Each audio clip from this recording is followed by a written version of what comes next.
नमस्कार मंडळी. झी मराठीवर सध्या नवनवीन मालिका प्रेक्षकांच्या भेटीला येत आहेत. यामध्ये सुबोध भावे आणि तेजश्री प्रधान यांची प्रमुख भूमिका असलेली विण दोघातली ही तुटेना ही मालिका येत्या 11 ऑगस्ट पासून दररोज संध्याकाळी 7:30 वाजता झी मराठीच्या प्रेक्षकांच्या भेटीला येते.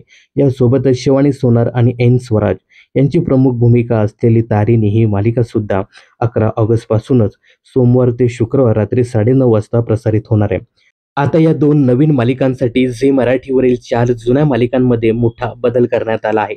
तर तेजश्री प्रधान आणि सुबोध भावे यांची प्रमुख भूमिका असलेली विण दोघातली ही तुटेना ही मालिका संध्याकाळी 7:30 वाजता प्रसारित होत असल्याकारणाने त्यामुळे सध्या 7:30 वाजता प्रसारित होणारी पारू ही मालिका 11 ऑगस्ट पासून संध्याकाळी 7 वाजता प्रसारित होणार आहे. यासोबतच संध्याकाळी 7 वाजता प्रसारित होणारी सावळ्याची जणू सावली ही मालिका येत्या 11 ऑगस्ट पासून संध्याकाळी 6:30 वाजता प्रसारित केली जाणार आहे. त्यामुळे या दोन मालिकांच्या वेळेत मोठा बदल झाला आहे.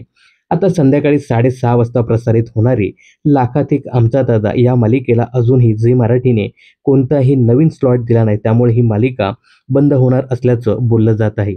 यासोबतच शिवा या मालिकेच्या जागेवर तारीण ही मालिका प्रसारित होत असल्याने या मालिकेला सुद्धा झी मराठीने अजूनही नवीन स्लॉट दिलेला नाही. त्यामुळे ही मालिका सुद्धा बंद होते का असा प्रश्न उपस्थित केला जातोय. दरम्यान सावळ्याची जणू सावली या मालिकेच्या वेळेत बदल केल्यामुळे सध्या प्रेक्षकांमध्ये नाराजी पसरली आहे.